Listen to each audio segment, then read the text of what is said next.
অযোধ্যাৰ ৰাম মন্দিৰত এয়া ভক্তৰ ভক্তি নে কোটি কোটি টকাৰ মুকলি লুণ্ঠন। ভগৱান ৰামৰ নামত দান কৰা পইচা কেনেকৈ গ'ল চোৰৰ হাতলৈ, কেনেকৈ ডিলিট কৰা হ'ল CCTV ফুটেজ আৰু কোনে কৰিলে এই ভয়ংকৰ কাণ্ড। সমগ্ৰ দেশক জোকাৰি যোৱা ৰাম মন্দিৰৰ ধন চুৰিৰ কেলেংকাৰীৰ সম্পূৰ্ণ ডিটেইলছ আজি আপোনাক জনাম।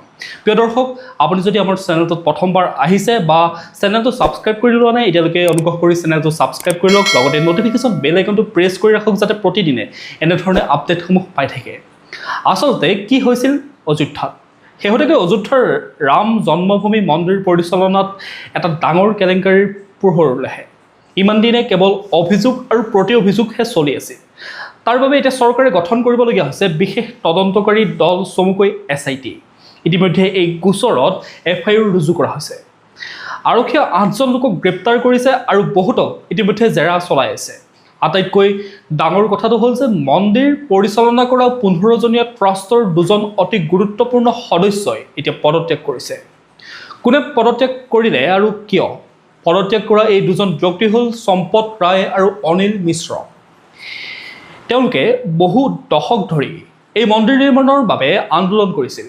এতিয়া তেওঁলোকৰ নাম এই কেলেংকাৰীত সাঙুৰ খাই পৰাটো অতি লজ্জাজনক বিষয় হৈ পৰিছে। তদন্তকাৰী সংস্থাই চলোৱা অভিযানত ইতিমধ্যে প্ৰায় 80 লাখ টকাৰো অধিক টকা উদ্ধাৰ হৈছে। এই পইচাবোৰ মন্দিৰৰ দান পাত্ৰৰ পৰা চুৰি কৰা হৈছিল বুলি সন্দেহ কৰিছে SITয়ে। ভক্ত ইমান কষ্টৰে দিয়া পইচা চোৰৰ হাতলৈ যোৱাটোৱে সকলোকে আচৰিত কৰি তুলিছে।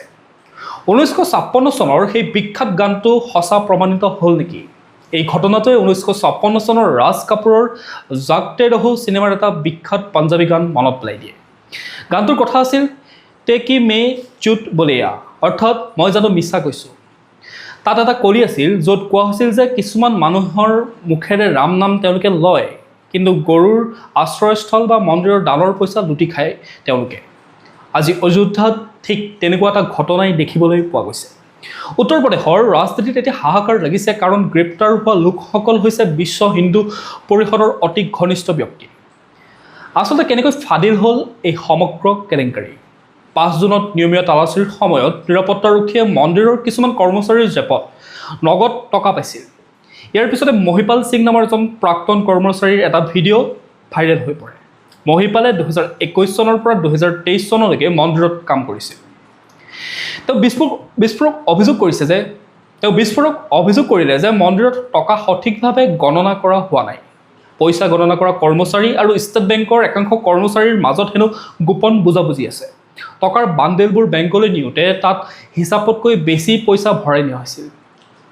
এতিয়া তাতকৈ ভয়ংকৰ কথাটো হ'ল যে টকা গণনা কৰা কোঠাৰ বহুদিনৰ CCTV ফুটেজ ইতিমধ্যে ডিলিট কৰি দিয়া হৈছে। ইয়াকে লৈ আৰম্ভ হৈছে দেশত তীব্ৰ ৰাজনীতি।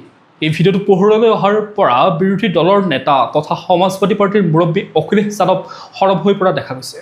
তেওঁ মন্দিৰৰ কোটি কোটি সন্ধানহীন হোৱাৰ অভিযোগ তুলি তদন্তৰ দাবী কৰিলে।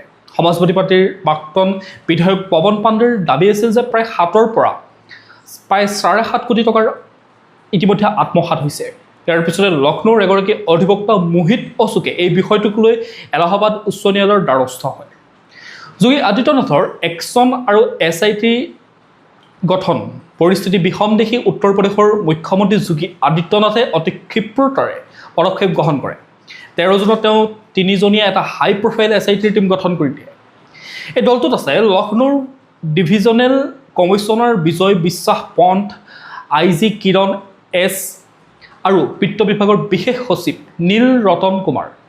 তেওঁলোকে মাত্ৰ 10 দিনৰ ভিতৰতে এটা অন্তৰ্বৰ্তীকালীন ৰিপৰ্ট দাখিল কৰে। ৰাম নাম কি লুট হে আৰু সোণৰ ইটাৰ সন্ধানহীনতা। 16 জুনত সন্তোষ দুবে নামৰ এজন প্ৰাক্তন সেৱকে আৰু এটা ডাঙৰ বোমা ফুটায়, অৰ্থাৎ কথাৰ বোমা। তেওঁ ক'লে যে কেৱল নগদ ধনেই নহয়, মন্দিৰৰ পৰা বহুতো সোণ ৰূপৰ অলংকাৰো ইতিমধ্যে চুৰি হৈছে।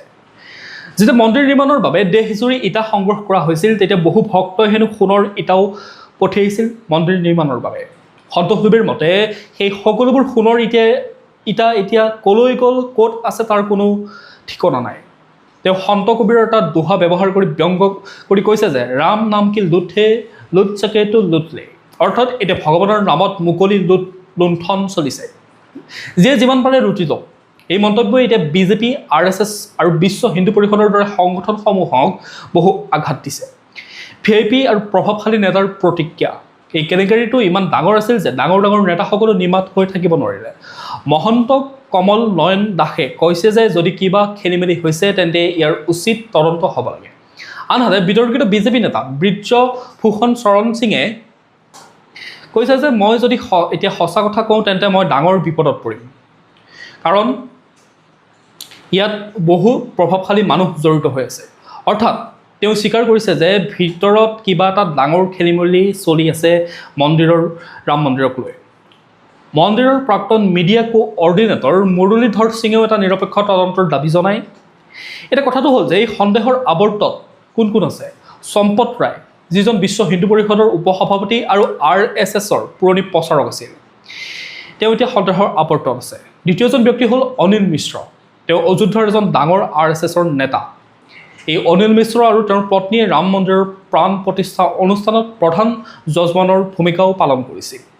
এতিয়া ইমান ডাঙৰ পদত থকা মানুহৰ নাম এই কেলেংকাৰীত অহাটোৱে সকলোকে আচৰিত কৰি তুলিছে। বিজেপিৰ পুৰণি নেতা বিনয় কাটিয়াৰে ক্ষোভ প্ৰকাশ কৰি কৈছে যে হেজাৰ হেজাৰ মানুহৰ বলিদান আৰু কল্যাণ সিঙৰ দৰে মুখ্যমন্ত্ৰীৰ পদত্যাগৰ পিছতহে নিৰ্মাণ হোৱা মন্দিৰত এতিয়া পইচা চুৰি লুণ্ঠন চলিছে। প্ৰধানমন্ত্ৰী মোদীও ইয়াক লৈ চিন্তিত। মোদী চৰকাৰৰ ডাঙৰ পদক্ষেপ। প্ৰধানমন্ত্ৰীৰ প্ৰাক্তন প্ৰধান সচিব তথা ৰাম মন্দিৰ নিৰ্মাণৰ দায়িত্বত থকা নৃপেন্দ্ৰ মিশ্ৰই এই বিষয়ত এটা ডাঙৰ সাক্ষাৎকাৰ দিয়ে। তেওঁ কৈছে যে মন্দিৰ পৰিচালনা ব্যৱস্থাত বহুত সমস্যা আছে আৰু ইয়াক সলনি কৰিব লাগে। তেওঁ তিৰুপতি মন্দিৰৰ দৰে এজন অভিজ্ঞ CEO নিযুক্তি দিয়াৰো পৰামৰ্শ প্ৰদান কৰিছে। নৃপেন্দ্ৰ মিশ্ৰই কৈছে যে লগতে এটা ডাঙৰ কথা ফাদিল কৰি কৈছে যে এই ঘটনাক লৈ খুদ প্ৰধানমন্ত্ৰী নৰেন্দ্ৰ মোদীও অতি চিন্তিত হৈছে। প্ৰধানমন্ত্ৰীৰ চিন্তা দুটাৰ কথাৰ বাবে প্ৰথমটো হ'ল ভক্তৰ পইচা চুৰি হোৱা আৰু দ্বিতীয়টো হ'ল মন্দিৰৰ এই ভঙা চিঙা সুৰক্ষা ব্যৱস্থা। তেওঁ ক'লে যে এতিয়াৰ পৰা যিসকল কৰ্মচাৰীয়ে পইচা গণিবলৈ আহিব তেওঁলোকৰ কাপোৰত কোনো জেপ থাকিব নোৱাৰিব। বিশ্ব হিন্দু পৰিষদেও এই ঘটনাত লাজ পাইছে আৰু তেওঁলোকে ফাষ্ট ট্ৰেক কোৰ্টৰ জৰিয়তে বিচাৰ কৰাৰ দাবী উত্থাপন কৰিছে। আত্মীয়তাবাদ আৰু ভাই ভতিজাবাদৰ খেল। আৰক্ষীয়ে যি 8জন লোকক গ্ৰেপ্তাৰ কৰিছে তেওঁলোকৰ পৰিচয় জানিলে আপুনিও আচৰিত হ'ব। এজন হ'ল ৰাম শংকৰ ওৰফে তিনু যাদৱ। তেওঁ সম্পত ৰায়ৰ ড্ৰাইভাৰ আছিল আৰু তেওঁ হাততে দান পাত্ৰৰ চাবি আছিল। এই ড্ৰাইভাৰজনে নিজৰ ভাগিন, পুতেক আৰু জোৱাইককো পইচা গণিবলৈ মন্দিৰৰ কামত লগাই দিছিল। আন এজন গ্ৰেপ্তাৰ হোৱা লোক হৈছে অনুক্লৱ মিশ্ৰ। তেওঁ হ'ল ট্ৰাষ্টৰ সদস্য অনিল মিশ্ৰৰ আত্মীয়। অৰ্থাৎ পবিত্ৰ ধৰ্মীয় স্থানখনক তেওঁলোকে নিজৰ ঘৰুৱা সম্পত্তিৰ দৰে ব্যৱহাৰ কৰিছিল। এতিয়া কথা হ'ল ট্ৰাষ্ট গঠনত ক'ত ভুল হৈছিল। 2019 চনৰ উচ্চতম ন্যায়ালয়ৰ ৰায়ৰ পিছত 2020 চনত কেন্দ্ৰীয় চৰকাৰে এই ট্ৰাষ্ট গঠন কৰিছিল, কিন্তু এই ট্ৰাষ্টৰ বাবে কোনো চৰকাৰী নিয়ম বা বিশেষ কোনো আইন বনোৱা হোৱা নাছিল এতিয়ালৈকে। ইয়াক সম্পূৰ্ণ স্বায়ত্তশাসিত কৰি এৰি দিয়া হৈছিল, যাৰ ওপৰত চৰকাৰৰ কোনো ধৰণৰ নিয়ন্ত্ৰণ নাছিল। দক্ষিণ ভাৰতৰ ডাঙৰ ডাঙৰ মন্দিৰসমূহ যেনে তিৰুপতি, শ্ৰী মীনাক্ষী গুৰুভায়ুৰ বা শবৰীমালাৰ মন্দিৰৰ দৰে চৰকাৰী আইনৰ অধীনত এইসমূহ মন্দিৰ চলে। তাত এজন IAS বিষয়ে সমগ্ৰ পৰিচালনা অৰ্থাৎ তেওঁ গোটেই ব্যৱস্থাটো নিয়ন্ত্ৰণ কৰে, যাৰ বাবে এনেকুৱা ধৰণৰ মুকলি লুণ্ঠন তাত কোনো কাৰণত সম্ভৱ নহয়। জম্মু কাশ্মীৰৰ বৈষ্ণোদেৱী চাইনবোৰ্ডো এখন বিশেষ আইনৰ অধীনত চলে আৰু তাত সুন্দৰ তথা নিকা ব্যৱস্থা আছে।